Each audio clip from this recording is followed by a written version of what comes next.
साथियों, ये गठबंधन सरकार बनने के बाद पहली बार मैं यहाँ पर आया हूँ। मैं सभी झारखंड वासियों का तहे दिल से शुक्रिया अदा करता हूँ। आपने इतना बड़ा मैंडेट हासिल किया, 56 सीट आपने लाई और आज हमारी एक मजबूत सरकार झारखंड में है। मुझे उम्मीद है हमारी सरकार आप जो भी वायदे किए हैं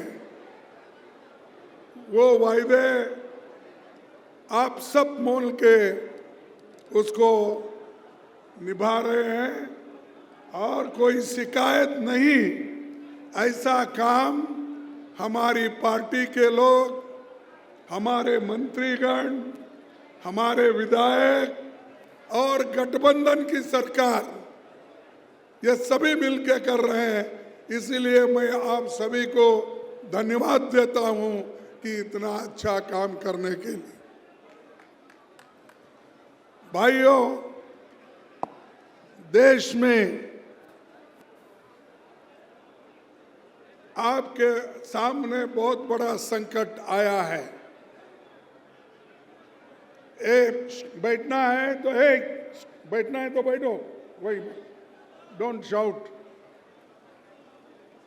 साथियों, देश में जो चल रहा है वो सब आपके सामने है। 22 तारीख को देश में एक बहुत बड़ा भयंकर आतंकवादी हमला हुआ।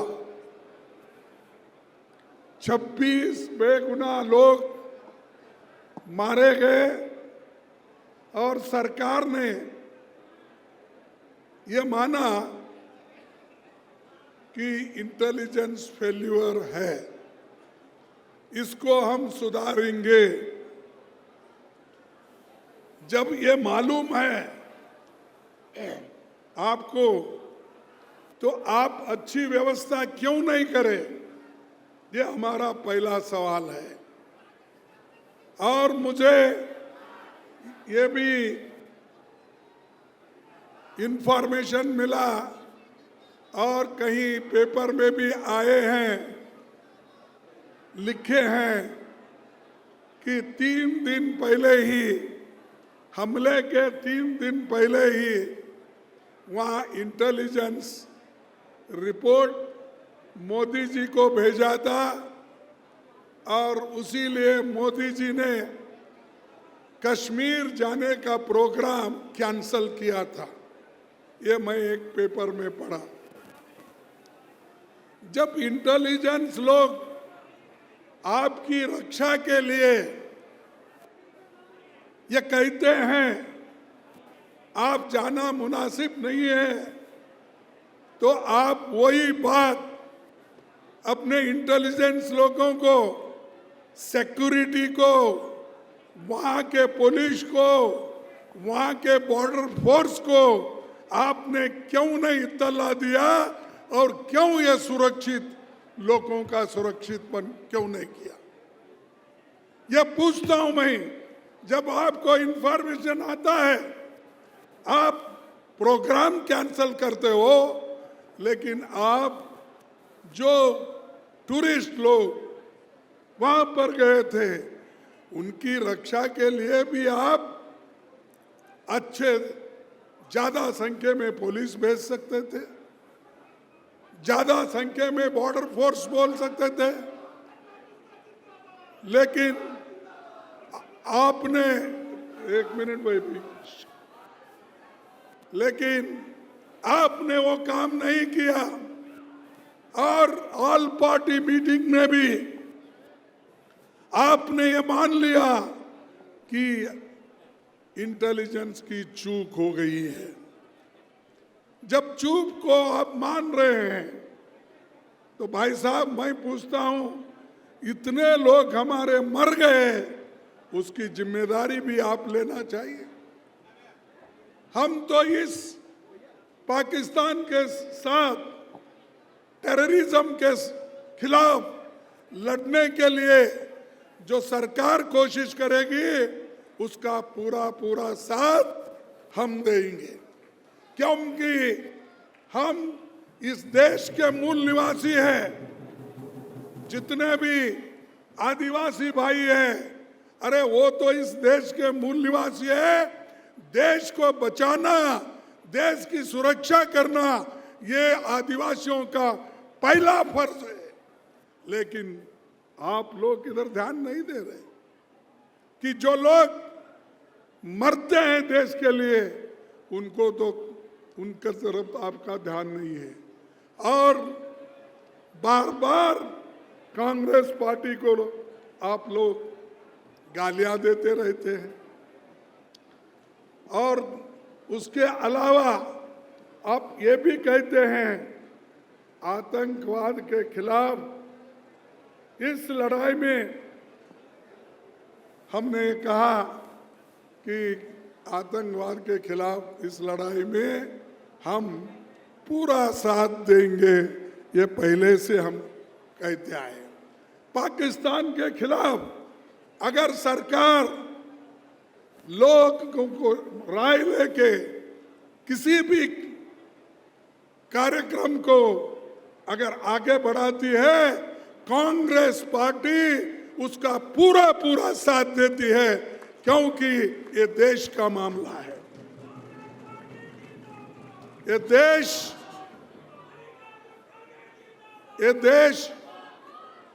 देश सबसे बड़ा है। उसके बाद तुम्हारी पार्टी आती है, तुम्हारा धर्म आता है, तुम्हारी जात आती है। देश के सामने कुछ नहीं। और हम देश के लिए अपनी जान दिए हैं। इंदिरा गांधी जी ने जान नहीं दी इस देश में एकता रखने के लिए? दी या नहीं दी? राजीव गांधी जी ने अपना जान दिया या नहीं दिया? और महात्मा गांधी जी ने आजादी लाकर अपनी जान खोई। एक गद्दार ने उनके छाती पे गोली मारकर उनको मार दिया। और महात्मा गांधी को किसने मारा? जोर से बोलो, मुझे सुने नहीं आता। हाँ, अच्छा, हम वहां से आते हैं। हम गांधी जी के शिष्य हैं, इंदिरा जी के शिष्य हैं, और हम राजीव गांधी के शिष्य हैं। सोनिया गांधी जी भी अपनी पूरी जिंदगी देश के लिए त्याग की। प्राइम मिनिस्टर बनने का मौका आया, 2 बार उन्होंने ठुकराया अधिकार को। लेकिन ये लोग 100 जान लेकर आज अधिकार में बैठना चाहते हैं। तो इसलिए भाइयों, हमको अपना काम करना है देश के हित में, और उसी लिए हमने चंद उसूल तैयार किए। एक तो है कि हम पहला एक ओबीसी का कास्ट सेंसस का, यानी जातीय जनगणना, ये राहुल गांधी जी ने और पूरे पार्टी ने यह तय किया है कि ओबीसी की जातीय जनगणना होना चाहिए। पहले तो मोदी जी बोले और बीजेपी के लोग बोले, क्या बोले? बोले कि तुम जातीय जनगणना लाकर इस मुद्दे को उठाकर तुम लोगों को डिवाइड कर रहे हैं, टुकड़े टुकड़े कर रहे हैं। ये उन्होंने कहा। मैं पूछता हूं, जब हम कहे तो आपने बोला देश के टुकड़े कर रहे, धर्म के टुकड़े कर रहे, जाति जाति में झगड़ा लगा रहे, आपने कहा। लेकिन आज जो बात हम पहले बोलते थे, राहुल गांधी जी जो पहला बोलते थे, उसी बात को आज आपने दोहराया है और कहा है कि हमारे आगे आने वाले सेंसस में हम सबकी कास्ट उसमें, जाति उसमें नमूद करेंगे। तो जीत आपकी हो गई। जो कांग्रेस पार्टी के वर्कर्स हैं, जो आप लोग बैठे हैं, आपकी जीत हो गई और मोदी जी हार गए। इसीलिए जाति जनगणना में आज जाति के वो कॉलम आ गया है। मैं ये किसी को इंसल्ट करने के लिए नहीं बोल रहा हूं। अरे भाई, जो बोलते हो वैसा चलो ना। बोलते एक, करते एक।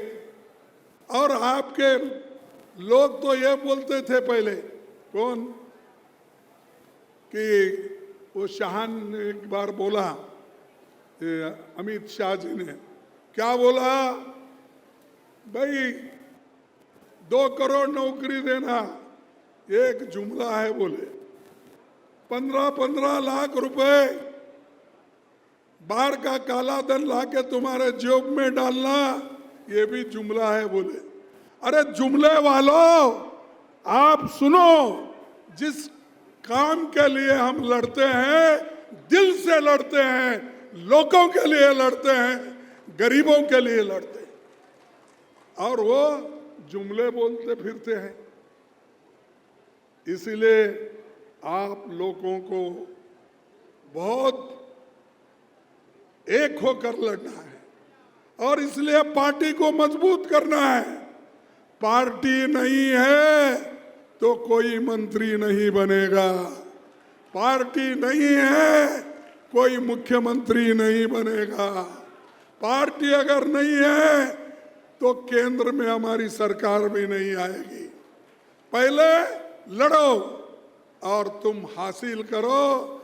जब मंजिल पे हम पहुंच जाएंगे, फिर देश में एक, जिस तरह इंदिरा गांधी जी ने गरीबों के लिए काम किया, उसी ढंग से हमारी कांग्रेस पार्टी काम करते रहेगी। तुम्हारे लिए हर चीज की सहूलत मिलते रहेगी। भाइयों, सोशियो इकोनॉमिक जो हमारी थ्योरी है, जो कांग्रेस पार्टी ने उठाई है, जो राहुल जी गांधी जी ने उठाई है, ये हमारे को सामाजिक न्याय के साथ आर्थिक न्याय मिलना, शैक्षणिक न्याय मिलना, इसके लिए गरीब लोग लड़ रहे हैं, इसके लिए बैकवर्ड के लोग लड़ रहे हैं, इसके लोग दलित लोग लड़ रहे हैं, आदिवासी लड़ रहे हैं, सभी लोग लड़ रहे हैं। इसलिए कि वो इस देश के मूल निवासी है, इस देश को बचाना भी चाहते हैं, इस देश को आगे ले जाना भी चाहते हैं। तो भाइयों, मैं आपको और एक बात कहूंगा, ये तो एक तरफ है। मैंने कल प्रधानमंत्री जी को एक खत लिखा हूं और ये खत पहले भी लिखा था। उसमें 3 मांगे मैंने उनके सामने रखी है, जो राहुल गांधी जी ने भी पार्लियामेंट में रखा था। पहला मेरा मांग है, कास्ट सेंसस कराने के लिए सभी दलों के साथ लेकर सभी मुद्दों पर आम सहमति बनाई जाए और प्रक्रिया को जल्दी शुरू करके जल्द से जल्द ये सेंसस की कार्रवाई जातिगत जनगणना का होना चाहिए। ये पहला मुद्दा है। दूसरा, आर्टिकल यानी कलम 15(5), इसके तहत सब गरीबों को, दलितों को, आदिवासियों को, ओबीसी को प्राइवेट इंस्टीट्यूशन में भी उनको रिजर्वेशन मिलना चाहिए। क्यों इसके ऊपर खुश नहीं आप? खुश नहीं है? अरे तुम्हारे लिए लड़ रहे हैं हम, और आपके लिए राहुल गांधी कन्याकुमारी से कश्मीर तक चले, मणिपुर से बम्बई तक चले, लेकिन आपको ये होश में भी नहीं। आप ये 15/5 क्योंकि सरकारी नौकरियां तो बंद हो गई। अब देखिए यहाँ BHEL के लोग आए, पब्लिक सेक्टर है वो, गवर्नमेंट की सेक्टर है वो, उनको 6 महीने से तनख्वाह नहीं। हमको शर्म आती है। और मोदी जी कहते हैं लोग बड़े सुखी है, बहुत पैसा है हमें। अरे तुम्हारा पैसा घर में रख लिए क्या? ये लोग तो उपवास मर रहे हैं, ये लोग को काम नहीं मिल रहा, नौजवानों को मजदूरी नहीं मिल रही, नौजवानों को नौकरी नहीं मिल रही। कहाँ है तुम्हारे पैसे? मैंने ये चौथा हमारा देश ये क्या, ये शक्तिशाली, आर्थिक दृष्टि से शक्तिशाली है बोले। अरे तुम्हारी शक्तिशाली आर्थिक दृष्टि की लेके क्या करना? जो गरीबों के लिए कुछ भी नहीं है, जो गरीबों के लिए कुछ मिल रहा नहीं है, काम नहीं मिल रहा, महिलाओं के लिए नहीं है, बच्चों के पढ़ाई के लिए नहीं है, फिर किस काम का है तुम्हारा? सब आंकड़े पेपर में दिखाने से नहीं होता। लोगों के हृदय में, लोगों का अगर पेट भरा तभी उस वक्त बोलते हैं कि भाई शांति है, ठीक है। ये मोदी साहब का ऐसा है। मैं एक बार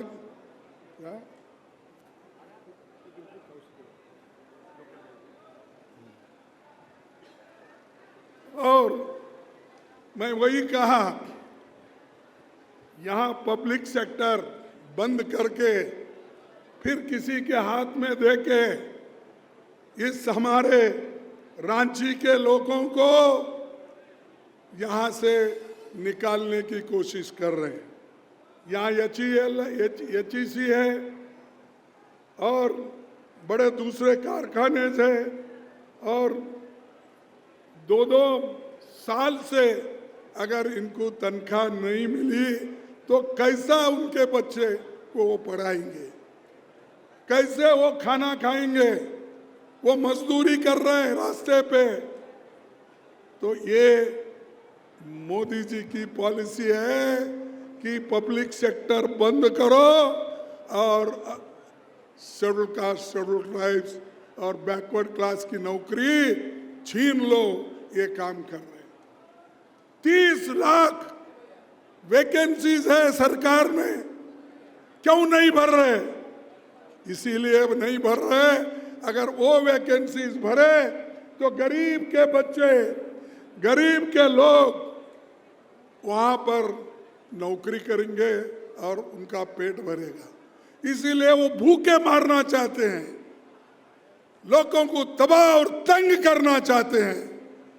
तो इसको आप होशियारी से आपको काम लेना होगा और हमारी संगठन को मजबूत करके जहाँ जहाँ हमारे पे अन्याय होता है, जहाँ जहाँ गरीबों पे अन्याय होता है, आप आवाज उठाना चाहिए। अगर आप आवाज नहीं उठाए, कोई पूछने वाला नहीं है। बच्चा जब रोता है तब माँ उसको दूध पिलाती है। वैसा ही तुम लड़ेंगे तो ही तब कुछ हमको मिलेगा। अगर नहीं लड़ेंगे, एक नहीं हो जाएंगे, संविधान की रक्षा अगर नहीं करेंगे तो आपके दिन खराब है। इसीलिए दूसरा, एक तो 15/5 का बोला, एक तो सेंसस का बोला, तीसरा 50% आज रिजर्वेशन कैप है। अगर हमने मोदी को भी लिखा ये लेटर, मैंने जब भी कहा आपको 50% कैप हटाओ और जो काम यहाँ पर हमारे चीफ मिनिस्टर और कांग्रेस पार्टी मिलके ये 50% कैप को हटाने के लिए और 27% रिजर्वेशन के लिए सरकार निर्णय ली है और उन्होंने गवर्नर के पास भेजा तो अभी तक उसकी मंजूरी नहीं आई। ये गवर्नर लोग अपने पास अच्छे अच्छे कानून हम जो बनाते हैं उसको वहीं रख लेते हैं। इसीलिए सुप्रीम कोर्ट ने थप्पड़ मार दिए और कहा है कोई भी कानून बनता है गरीबों के लिए और राज्य सरकार करती है उसको जल्द से जल्द सिग्नेचर करके मंजूरी देके भेजना चाहिए। ये किसने कहा? सुप्रीम कोर्ट ने कहा। तो आज जल्द से जल्द जो भी अच्छे कानून झारखंड की सरकार बनाई है उसको मंजूर करके भेजना चाहिए, नहीं तो देश में गड़बड़ हो जाएगा। क्योंकि जो लोगों की मांग है, अगर उस मांग को आप इज्जत नहीं देते तो आप ये सोचिए कि कल आपको पछताना पड़ेगा। भाइयों, और एक बात मैं कहने के लिए यहाँ पर ठहरा हूँ। 11 साल केंद्र सरकार फेडरल स्ट्रक्चर की बात करती है। क्या सभी लोग मिलके रहना, सभी स्टेट मिलके रहना, लेकिन यही लोगों ने हमारे सीएम का नाम, हमारे सीएम को जेल भेजा इन्होंने। मिली जुली सरकार हमारी एकता को तोड़ने के लिए उनको जेल भेजेगा। अरे तुम तो बोलते हैं हम गरीबों की रक्षा करते, और एक आदिवासी चीफ मिनिस्टर उसको तुम जेल में जाके डाल के आज मजा उसके तरफ देखकर हंसते हो। ये नहीं चलेगा। वोट हमारे, राज्य तुम्हारा नहीं चलेगा। वोट भी हमारे, राज्य भी हमारा होगा, गरीबों का होगा और देश के लिए हम लड़ने वाले भी हैं। तो इसलिए मोदी साहब, बार बार आप लोगों को जेल में डालकर डराओ मत। अरे आदिवासी गरीब कोई डरता है? अरे अंधेरे खेत में काम करता है, अंधेरे में बगैर सड़क के ऊपर फिरता है, अंधेरे में बगैर लाइट से खाना खाता है। लेकिन तुम्हारी चिंता है हमको, क्योंकि तुमको लाइट होना, पंखा होना, एसी होना, अच्छे अच्छे 10-10 लाख के कोट होना, ये तुम्हारा। लेकिन हमारे लोग मजदूरी करके खाते हैं, स्वाभिमान से जीते हैं। इसीलिए मैं आपको कह रहा हूं, आपको हम साथ में लेकर चलने वाले लोग हैं। और एक बात मैं आपसे कहना चाहता हूं, भाई हम इतना सब जो देश में कर रहे हैं, एकता की बात कर रहे हैं, और देश के लिए हमने जवाहरलाल नेहरू जी ने कई पेपर निकाले, नेशनल हेराल्ड, कौमी आवाज और नवजीवन, ऐसे 3 पेपर हिंदी के, इंग्लिश के, उर्दू के सभी पेपर निकलकर लोगों को जागृत किया। आजादी के लिए लड़ने के लिए उन्होंने बहुत कुछ काम किया। उस पेपर को जिंदा रखने के लिए सोनिया गांधी जी ने वो पेपर चलाने के लिए जो मेहनत की, उनको आज तुम लोग ईडी केस लगाते हो। उनको जेल को भेजने की काम करते हो। ऐसी सरकार है। अरे तुम तो कभी लड़ाई नहीं लड़े, कभी देश के लिए कुछ एक जान भी नहीं दिए, एक खून का बूंद भी नहीं गया तुम्हारा। तुम लोग हमारे पार्टी के नेताओं को जेल भेजने का काम करते हो। हम डरेंगे नहीं, झुकेंगे नहीं, और कोई झुकाने की कोशिश करा तो वो खुद ही झुक जाएंगे हमारे पास। अब आपको ये मालूम है कि ये जाति जनगणना में सरकार झुकी। अरे झुकाने वाला चाहिए, सरकार झुकती है, सरकार झुकती है, झुकाने वाला चाहिए। वैसा हमारे राहुल गांधी जी ने इस सरकार को झुकाया। आपके शक्ति पे, आपके आशीर्वाद से, आपके सपोर्ट से हमने काम किया, और ये लोगों के लिए किया, हमारे घर के लिए नहीं है, किसी के घर के लिए। वैसा ही नेशनल हेराल्ड पेपर देश के स्वतंत्रता की लड़ाई में लड़ने के लिए जो पंडित जवाहरलाल नेहरू जी 10 साल जेल गए। कोई गया बीजेपी में? याद है आप लोगों को? आजादी के लिए कोई लड़कर जेल गया है बीजेपी में, जनसंघ में, आरएसएस में गया कोई? फिर ऐसे लोग देशभक्ति का पाठ हमको पढ़ाते हैं। वो कहते हैं कि खुद देशभक्त हैं। हम सब लोग जो सही बोलते हैं वो गद्दार हैं। यहाँ तक कि हमको ही नहीं, अगर कोई अच्छा लिखता है उसको गद्दार ठहरा करके जेल में डालते हैं। कोई अच्छा बोलता है, कोई अच्छा कवि है, उसको भी जेल में डालते हैं। अरे freedom of expression, freedom of press, इस सब को अगर किसी ने दबा के रखा है, वो मोदी ने दबा के रखा है, शाह ने दबा के रखा है, और सबको डराने की कोशिश कर रहे हैं। लेकिन कोई डरने वाले नहीं, और उनको पछताना पड़ेगा, आज नहीं कल उनको ये देखना पड़ेगा। ईडी का केस कर रहे हैं, सीबीआई का केस कर रहे हैं। ईडी में 200 केसेस में एक आदमी को शिक्षा मिली, 2 आदमी को शिक्षा मिली। 200 केस में 2 आदमी को आज तक शिक्षा मिली। तो क्यों?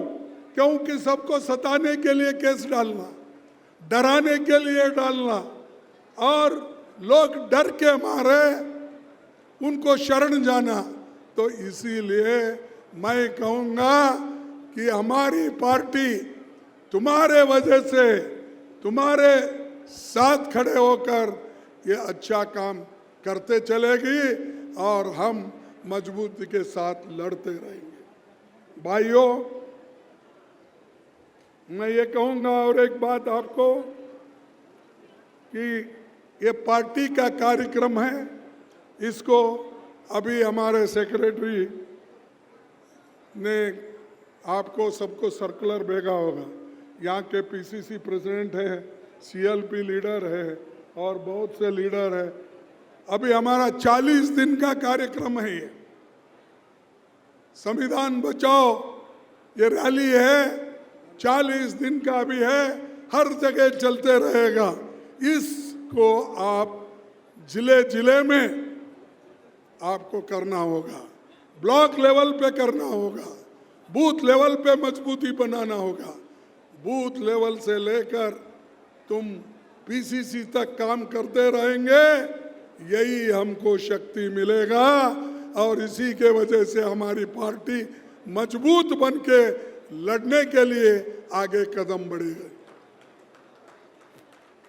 भाइयों, मैं आपको ये विनती करूंगा, आप घर घर जाना पड़ेगा, बैठे जगह कुछ नहीं मिलता।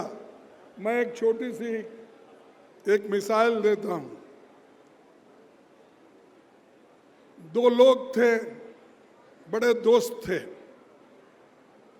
वो दोनों रोज मिलते थे और बोलते थे आज किस जगह ठहर के भीख मांगना, यानी क्या कहते हैं आप हिंदी में इसको ठीक ढंग से, कि दान मांगना। तो जब कभी शुक्रवार होता था, फ्राइडे के दिन वह दोनों ठहरते थे और पुकारते थे अल्लाह के नाम पे कुछ दो, अल्लाह के नाम पे कुछ दो। कोई 1 दिन दिया, 2 दिन दिया, 3 दिन दिया, यानी 3 शुक्रवार दिया, 4। उसके बाद बोले भाई इनका यही है, छोड़ दो, बोल के कोई दिए नहीं। और सोमवार के दिन मंदिरों के पास जाके ठहरते थे और वो पूछते थे भगवान के नाम पे कुछ दो, भगवान के नाम पे कुछ दो। डालते थे लोग, थोड़ा कुछ देते थे। अब रोज इनका देखने के बाद वो समझे कि भाई रोज का ही इनका कहना है, तो हम कि क्या करें। इसीलिए वो दोनों दोस्त भी परेशान हो गए। आज हमको कुछ भी नहीं मिल रहा, क्योंकि मजबूर, ये अपना मजदूरी करने की आदत नहीं थी, दोनों आलसी थे। दोनों ने बहुत पुकार कर, चिल्ला कर पुकार कर लोगों के पास ये पैसे मांगते थे। एक दिन क्या हुआ कि दोनों ऐसी कड़ी धूप थी, मस्जिद के सामने ठहरे दोनों, एक हिंदू एक मुस्लिम था, दोनों दोस्त थे। तो पुकार कर मांगने लगे अल्लाह के नाम पे दो, अल्लाह के नाम पे दो। तो कोई उधर ध्यान नहीं दिया। उसके पीछे, वहाँ रोड के पीछे एक ड्रेनेज था, तो वो ड्रेनेज के पास ही ठहरे थे और लोगों को आकर्षण करने के लिए पहले तो 2 पैर पे ठहरे, फिर बाद में 1 पैर पे ठहरे। कोई देखा ही नहीं, तो उनको खूब धूप में आया, चक्कर आया, एकदम दोनों गिर गए। गिर जाने के बाद एक का पैर टूटा, नाली में गिरने के बाद। पैर टूटने के बाद लोग उधर से इधर से भागता, अरे उसको उठाओ उठाओ, पानी लाओ, दूध लाओ, नींबू शरबत लाओ, कुछ लाओ। सब लोग खिलाने वाले वहाँ जम गए। सब खिलाने के बाद उसको हॉस्पिटल को ले जाना ये हुआ, इसीलिए लोग उसको उठाकर हॉस्पिटल में लेके जा रहे थे। ले जाने के बाद उसको हॉस्पिटल ले जाके वहाँ बिठाए, तब उसको पूछे क्या है, अरे ऐसा ऐसा मैं दान पूछता था, ऐसा हुआ। तब उसने बोला दूसरा, भाई भगवान देता है लेकिन टांग तोड़ के देता है, मिलता है तुमको टांग तोड़ के मिलता है। तो ऐसा ये दोनों लोग हमारे पास दोस्त है ना सरकार में। ये लोग हर एक के पास पूछने जाते हैं, लेकिन कोई आपका स्वभाव तो सबको मालूम होगा और आपका साथ अब कोई नहीं देगा। तुमको परेशानी के साथ, आज फ्रस्ट्रेशन के साथ दूसरों पे आप हमला कर रहे हो। आज जो गरीब परिवार के लोग हैं, यहाँ लोगों को मैया योजना से पूरा हमारी सरकार इतना काम कर रही है कि उससे सारे महिलाएं खुश हैं और सारे लोग भी इस मैया योजना से खुश हैं। है या नहीं? पहले था क्या यह? तो ये कांग्रेस सरकार और जेजेएम दोनों मिलके करे सो ये है। तो ऐसा काम हमेशा हम करते हैं और ये हमारे इलेक्शन के मैनिफेस्टो में भी था।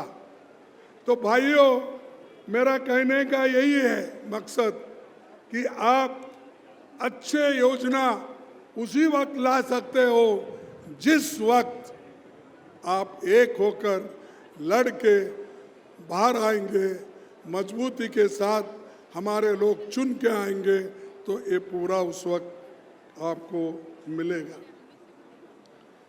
और एक बात मैं आपसे कहना चाहता हूँ, ये आदिवासियों को फॉरेस्ट राइट एक्ट ये कांग्रेस सरकार ने दी 2006 में, और इसको बचाने का काम हमको करना है। संविधान में हमने सब कुछ गरीबों के लिए लाया, उस संविधान को बचाने का काम आपको करना है। जो डॉक्टर अंबेडकर ने सबके लिए तैयार किया है ये संविधान, कांग्रेस पार्टी ने पूरा बाबा साहब अंबेडकर को सपोर्ट करके गरीबों के लिए जो कानून होना वो उन्होंने करके दिया। उसको बचाने का काम आपका है। अगर आप इसमें इंटरेस्ट नहीं लेंगे, आप हमेशा हमेशा के लिए खत्म हो जाएंगे, हमेशा के लिए खत्म हो जाएंगे, फिर गुलाम बन जाएंगे, जैसा पहले हमारा देश ब्रिटिशर का गुलाम था। ब्रिटिशर का गुलाम था, वैसा ही अगर गुलामगिरी करना चाहते हो, तो संविधान छोड़ना चाहते हो, तो आपको गुलामगिरी करना पड़ेगा। और सब ये अमीर लोग वही चाहते हैं कि गरीब को, schedule caste, schedule tribe, backward और गरीब, अपर कास्ट में भी गरीब है, इन लोगों को कुचलने का काम वो कर रहे हैं। इसीलिए दोस्तों, मैं कहता हूं संविधान बचाओ। ये जो रैली है ये आपके लिए है, देश के लिए है, आदिवासियों के लिए है, तो इसको बचाना आपका धर्म है। और मैं आपसे कहूँगा कि आने वाले सेंसस में आप लोग जो पहले से सरना कोड उसको चाहते थे, आप ये एक कॉलम उसमें होना है, उसको हम भी लड़ेंगे, आपको भी लड़ना पड़ेगा सरना कोड लाने के लिए। और ये तो आदिवासियों का धर्म का है। इस धर्म की रक्षा तो बीजेपी कर नहीं सकती, मोदी कर नहीं सकते, वो सिर्फ कहीं जाके डुबकी मार सकते, लेकिन तुम्हारी हिफाजत नहीं कर सकते। तो भाइयों, मैं आपसे यही विनती करूंगा कि आने वाले सेंसस में इस सरना कोड को डालने के लिए मैं हेमंत सोरेन को भी बोलूंगा और कहूंगा इसके लिए वो पूरी कोशिश करे और इसका हिफाजत भी करे, क्योंकि सरना समाज या ऐसा समाज है जो बाबा साहब अंबेडकर इसको पसंद करते थे, महात्मा बुद्ध पसंद करते थे, महावीर पसंद करते थे, ऐसा सरना समाज है। तो इस तरफ आप लोग दबाव डालकर इसको बनाने की कोशिश करो, और खास करके जो संविधान में लिखा हुआ है, हमको हक जो दिया हुआ है, उस हक की रक्षा करना हम सबका फर्ज है। और उसी के साथ मैं और एक बात कह के अपने बात को ख़त्म करूंगा। एक,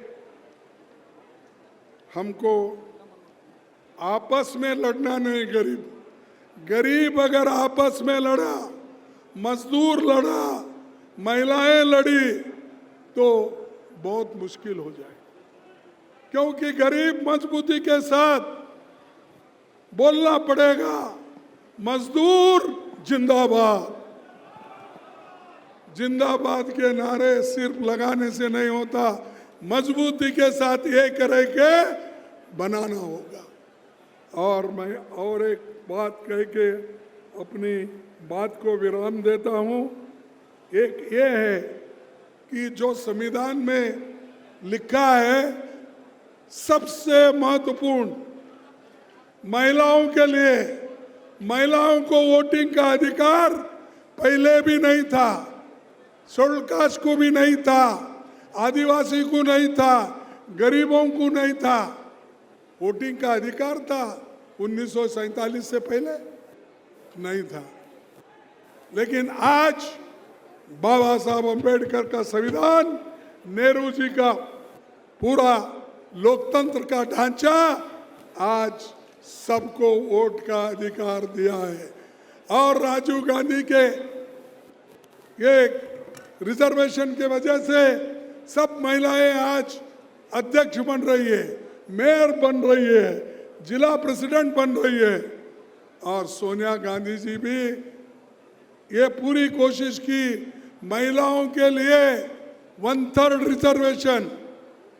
अगर 3 लोग हैं तो 2 मर्द होंगे, 1 औरत महिला उसमें एमएलए, एमपी सब। ये कानून भी कांग्रेस ने किया, अच्छे अच्छे कानून हमने किए। तो इसलिए मैं आपसे निवेदन करूंगा, हम सब मिलके संविधान को बचाएंगे, हम सब मिलके लोगों के हकूक को दिलाएंगे, बच्चों को पढ़ने के लिए आगे बढ़ाना है।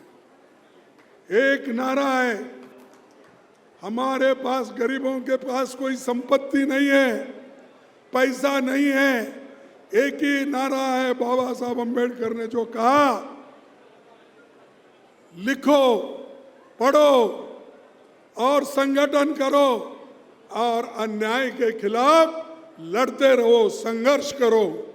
ये उनके 3 थे, एजुकेट, ऑर्गेनाइज एंड एजिटेट। ये 3 मंत्र उन्होंने दिया। यही अपने बच्चों को हम देना है, यही अपने गरीब बच्चों को देना है, महिलाओं को देना है। ये काम आप करेंगे, करेंगे ना?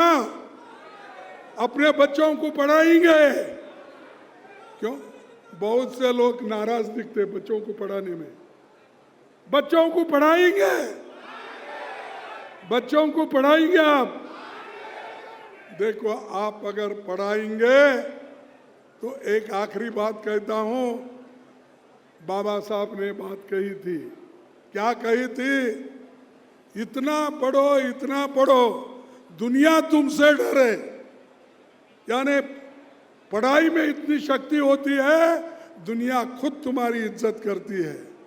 और बाबा साहब इसलिए उनकी इज्जत होती है क्योंकि उन्होंने पढ़ा, और पढ़कर देश के संविधान लिखने में वो आगे बढ़े। इसलिए भाइयों, जो हमको आज सब कुछ मिला, वो गांधी जी, नेहरू जी, वल्लभ भाई पटेल, अब्दुल कलाम आज़ाद और हमारे पूरे इंदिरा गांधी जी, ये गरीबों के सेवा में पूरा काम किए। वैसा ही आपको करना है। इसीलिए मैं इतना बात कह के अपने बात को समाप्त करता हूँ। बचाओ संविधान, अब संविधान बचाओ बोलना, संविधान, संविधान, संविधान। जय हिंद, जय हिंद। जोर से बोलो भाई। मेरे जैसा उम्र हो गई मेरी, मेरे जैसे में दम है अभी, तुम नौजवान लोग।